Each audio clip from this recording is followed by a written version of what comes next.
Movie की शुरुआत में हम एक लड़के सावा को देखते हैं जो जंगलों के बीच बने एक गांव में रहता है। एक दिन उसकी माँ उसे एक कहानी सुनाती है कि कैसे काफी टाइम पहले इस गांव के आसपास व्हाइट भेड़ियों का ग्रुप रहता था। इंसान इन्हें बहुत पसंद थे और गांव की रक्षा भी करते थे। लेकिन एक दिन एक जादूगर के श्राप के कारण वह रिकीज में बदल गए। रिकीज असल में इंसानों जैसे ही दिखते हैं, लेकिन वह इंसानों को अपना सबसे बड़ा दुश्मन मानते हैं और जब तक एक योद्धा आकर उन्हें श्राप से मुक्ति नहीं दिलाएगा तब तक वह ऐसे ही भटकते रहेंगे। इससे पहले कि वह अपनी कहानी पूरी कर पाएं, गांव पर कुछ हाइनस अटैक कर देते हैं। सावा को बचाने के लिए उसके माँ उसे एक बंकर में छुपा देती है और तभी हाइनस के लीडर सबको बाहर निकलने को कहता है और हाइनस इन लोगों को पकड़कर एक मॉम नाम की मंकी क्वीन को बेचना चाहते हैं जिसे गुलामों की जरूरत है। सावा को अपनी मॉम की बहुत चिंता होती है और वह अपनी लकड़ी की तलवार लेकर उन्हें बचाने बाहर आता है। वह हाइनस उन्हें देख लेते हैं और उसे पकड़ने के लिए उसके पीछे भागते हैं। सावा उनसे बचने की बहुत कोशिश करता है, लेकिन एक जगह आकर हाइनस उसे घेर लेते हैं। तभी वहाँ एक भेड़े की आवाज आती है जिससे डरकर वह हाइनस नीचे खाई में गिर जाते हैं। सावा इधर उधर देखता है और तभी एक व्हाइट भेड़िया उसके सामने खड़ा होता है। सावा को यकीन नहीं होता कि जो कहानियाँ उसकी माँ उसे सुनाती थी वह रियल थी। वह भेड़िया बताता है कि उसका नाम आएंगी है और तब सावा उससे पूछता है कि वह लोग गांव की रक्षा क्यों नहीं करते, वह गांव से दूर इस जंगल में क्या कर रहा है। सावा उसे हाइनस के बारे में बताते हैं और पूछता है कि व्हाइट भेड़िया उसके गांव की रक्षा क्यों नहीं करते। इस पर आएंगी बताता है कि वह अब अकेला ही बचा है, लेकिन किसी ऐसे को जानता है जो उसकी हेल्प कर सकता है कि वहाँ एक जादूगर रहता है और वह खुद भी उसी से मिलने जा रहा है। वह बताता है कि वहाँ एक ऐसा योद्धा है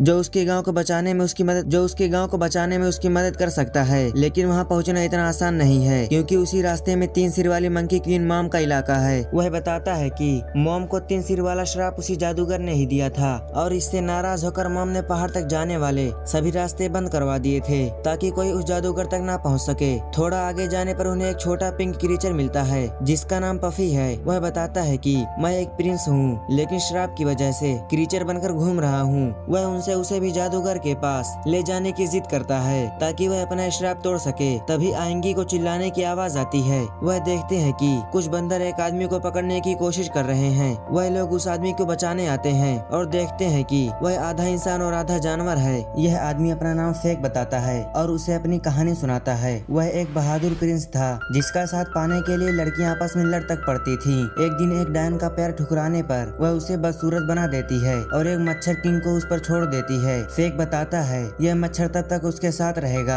जब तक वह दोनों किसी एक बात पर एग्री नहीं होते। लेकिन ऐसा मौका कभी नहीं आया क्योंकि उन दोनों की आपस में बिल्कुल नहीं बनती और वह भी उनके साथ जादूगर के पास जाने की रिक्वेस्ट करता है। इधर मॉम को इन लोगों के एडवेंचर के बारे में पता चलता है और वह अपने कुछ खास जासूस उनके पीछे भेजती है। रात को आराम करते हुए सावा नोटिस करता है कि पफी गायब है। पता चलता है कि पास में ही रहने वाले एक जंगली कबीले ने उसे किडनैप कर लिया है। उन्हें लगता है कि पफी असल में माँ का तुंगा का रूप है जिसे वह लोग अपना भगवान मानते हैं। सावा और बाकी लोग उसे बचाने आते हैं, लेकिन वे खुद भी पकड़े जाते हैं। पफी वहाँ माँ का तुंगा बनकर उन लोगों की जान बचाता है। वहीं हम देखते हैं कि बंदरों के अलावा एक रहस्यमयी काला साया भी उनका पीछा कर रहा है। कबीले में सावा वहाँ के मुखिया शीशा और उनकी बेटी 90 से मिलता है और इन दोनों को भी थोड़ा जादू पता है। वह एक जादुई आईना में देखकर बताते हैं कि मॉम उन्हें जादूगर तक पहुँचने से रोकना चाहती है और उन्हें सावधान रहना होगा। शीशा यह भी बताता है कि वह पफी को मार करके स्वर्ग जाने में उसकी मदद करना चाहते हैं। सावा पफी से मिलकर उसे समझाता है,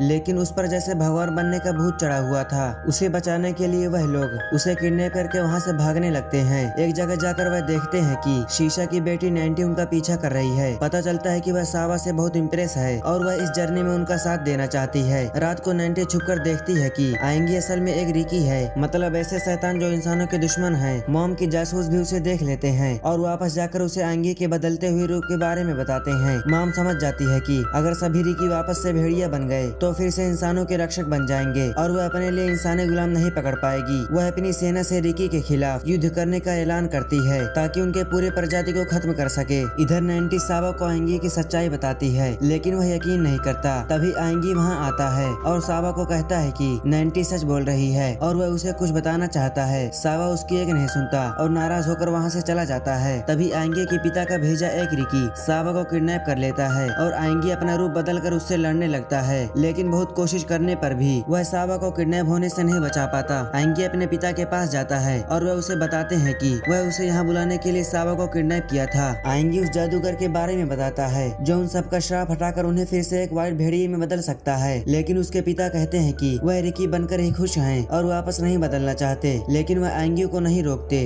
और सावा को छोड़ देते हैं। सब लोग फिर एक बार आपस में मिलते हैं और वहाँ आएंगी अपने श्राप के बारे में सबको बताता है। वैसे तो भेड़िया हमेशा इंसानों की रक्षा करते थे, लेकिन एक बार बहुत भयानक सूखा पड़ा और उससे परेशान होकर उसके पिता ने एक इंसान पर हमला कर दिया। इससे नाराज होकर जादूगर ने उन्हें रिकी में बदल दिया, जिससे वह इंसान और दूसरी जातियों के दुश्मन बन गए। रिकी अपनी ताकत का गलत इस्तेमाल न करें, इसलिए उस जादूगर ने उन्हें कमजोरी भी दी थी। वह जंगल के सबसे छोटे जीव मच्छर के बाइट से मारे जाएंगे। वो ये बताता है कि कबीले के मुखिया शीशा ने उसका आधा श्राप तोड़ दिया था, इसलिए वह कभी भी अपना रूप बदल सकता है। मॉम के जासूस उनकी सारी बातें सुन लेते हैं और रिकी के मच्छर के डर के बारे में मॉम को बताने जाते हैं। तभी वे लोग देखते हैं कि मॉम अपनी बंदर सेना के साथ रिकी पर हमला करने और उन्हें जादूगर के पास जाने से रोकने आ रही है। आएंगी समझ जाता है कि उन्हें मदद की जरूरत पड़ेगी और नैंटी अपने जादू से शीशा के पास मैसेज भेजती है। वह सावा की लकड़ी की तलवार को भी जादू से असली बना देती है ताकि वह दुश्मनों का सामना कर सके। थोड़ी ही देर में शीशा अपनी सेना लेकर वहाँ पहुँचता है। आएंगी ये देखकर बहुत खुश होता है, लेकिन उसे पता है कि अब भी वह बंदरों का सामना नहीं कर सकते। और तभी आएंगी रिकी की सेना को देखता है। वो उसके पिता के कहने पर उनकी हेल्प करने आए हैं। इधर रिकी के पिता अपने पुराने दोस्त ड्रैगन को नींद से उठाते हैं ताकि वह भी इस लड़ाई में उनका साथ दे सके। देखते ही देखते वहाँ एक भयंकर युद्ध होने लगता है और सावा, आएंगी और बाकी लोग बड़ी बहादुरी से उन बंदरों का सामना करने लगते हैं। आएंगी के पिता भी अपने ड्रैगन के साथ वहाँ पहुँच जाते हैं और उसे देखकर मॉम समझ जाती है कि ऐसे वह लोग नहीं जीत पाएंगे। वह एक बंदर से अपना खुफिया हथियार लाने को कहती है, जो असल में मच्छरों का एक ग्रुप है, क्योंकि वह जानती है कि इनको सिर्फ मच्छर ही मार सकते हैं। मच्छरों को देखकर रिकी डर जाते हैं। बंदर एक बार फिर उन पर हावी होने लगते हैं। तभी फेक के कंधे पर बैठा मॉस्किटो किंग कहता है वह इन सब को रोक सकता है, लेकिन इस बार फेक को उसके बात से एग्री होना होगा। फेक के एग्री होते श्राप टूट जाता है और मॉस्किटो किंग उससे अलग होकर बाकी मच्छरों को रोकने जाता है। वह मच्छरों को रिकी के बजाय बंदरों पर अटैक करने को कहता है और वह सब अपने राजा की बात मान लेते हैं। बंदर वापस भागने लगते हैं और तभी आएंगे के पिता ड्रैगन की मदद से मॉम को पकड़कर वहाँ से ले जाते हैं। आगे वह सब लोग पहाड़ पर जादूगर के पास पहुँचते हैं ताकि अपनी अपनी विश पूरी कर सकें। वह देखते हैं कि वह घर दो पैरों पर चल रहा है और जादूगर उन्हें अंदर जाने का रास्ता देता है। अंदर जाकर उनकी मुलाकात एक छोटी सी बच्ची से होती है और पता चलता है कि यही वह जादूगर है जिसे ढूंढने वह लोग यहाँ तक आए हैं। पहले वह फेक को उसके असली रूप में लाती है और फिर आएंगी को श्राप से मुक्त करती है और रिकी और बाकी लोगों का श्राप भी तोड़ देती है। पफी यहाँ बताता है कि उसने झूठ बोला था कि वो एक प्रिंस है, क्योंकि वह सिर्फ एक अच्छे दोस्त बनाना चाहता था और वह अब उसे मिल गए हैं। फिर भी वह अपने लिए एक सीक्रेट विश मांगता है। सावा उस योद्धा के बारे में पूछता है जो उसके गांव को बचा सकता है। तब वह जादूगर ने उसे एक रूम में भेजती है। वहाँ लगे शीशे देखने पर सावा को पता चलता है कि वही असल में वह योद्धा है जो अपने गाँव को बचा सकता है। बाहर निकलने पर भेड़िए उन लोगों को उनके गाँव में पहुँचा देते हैं। सावा हाइनस के लीडर को अकेले चुनौती देता है और जल्दी ही उसे हरा देता है। सावा हाइनस की जान बख्शते हुए उसे हमेशा के लिए गांव छोड़ने को कहता है। जल्दी ही गांव वाले आजाद हो जाते हैं और सावा अपनी मॉम से मिलकर बहुत खुश होता है। एक सीन में हम देखते हैं कि पफी के विश के अकॉर्डिंग जादूगरनी ने उसे कबीले का माँ का तुंगा बना दिया है और वह लोग उसे मारकर स्वर्ग भेजने जा रहे हैं। फेक को अब मॉस्किटो की जगह पफी जैसा बेस्ट फ्रेंड मिल गया है और वह उसे लेकर दुनिया की सैर करने निकल जाता है। आएंगी जो अब भेड़ियों का लीडर बन चुका था अपनी ड्यूटी पूरी करने चला जाता है। नैंटी सावा के साथ गाँव में ही रहने लगती है। सावा आएंगे के जाने से बहुत उदास होता है और हर वक्त उसी के बारे में सोचता रहता है। एंड इस सीन में हम देखते हैं कि आएंगी वापस लौट आया है जो सावा और नैंटी के साथ गांव में ही रहने लगा है और इसी के साथ हमारी मूवी खत्म हो जाती है। सो गाइस, अगर आपको यह मूवी पसंद आई हो तो प्लीज हमारे चैनल को सब्सक्राइब करें।